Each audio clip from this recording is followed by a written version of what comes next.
Bonjour, cette vidéo est la dernière partie de la correction de l'exercice numéro 3 de la quatrième série d'analyse 2. Dans cet exercice, on fait l'étude de la nature des séries de termes général UN, à l'aide soit de la règle de Cauchy ou bien de la règle d'Alembert. Alors, la série de termes général que nous avons, c'est la série dont le terme général UN, c'est égal à A plus 1 sur N à la puissance N, tel que A supérieur strictement à 0. Ici, on a la puissance nème. Donc, on doit utiliser la règle de Cauchy. Je rappelle, dans la règle de Cauchy, on calcule la racine nème de un et après on calcule la limite de la racine nème de un. On trouve que la limite c'est égal à un certain L. Si le L est inférieur strictement à 1, la série converge. Si le L supérieur strictement à 1, alors la série diverge. Et si la limite c'est égal à 1, alors il faut chercher autre méthode pour étudier la nature de la série dont le terme général est un. Voilà, on utilise la règle de Cauchy et on calcule la racine nème de un, qui est égale à la racine nème de a plus 1 sur n à la puissance n. C'est égal à a plus 1 sur n. Donc, on passe pour calculer la limite de la racine nème de un.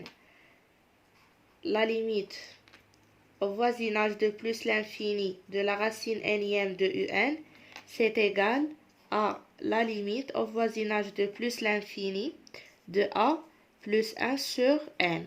Lorsque n tend vers plus l'infini, 1 sur n ça tend vers 0, donc la limite c'est égal à a. Alors si le a supérieur strictement à 1, donc dans cette situation, la série diverge. Si le a inférieur à 1 est bien sûr supérieur strictement à 0, la série converge. Et si le a est égal à 1, alors dans cette situation, on doit utiliser autre méthode pour dire la nature de la série. Voilà, donc si A compris entre 0 et 1, alors la série converge. Et si A supérieur strictement à 1, la série diverge. Et si A est égal à 1, alors dans cette situation, UN à quoi est égal? Alors, UN c'est égal à C1, donc c'est égal à 1 plus 1 sur N, à la puissance N. Maintenant, on calcule la limite de un. Si on arrive à trouver que la limite de un est différente de 0, on peut déduire directement que la série diverge.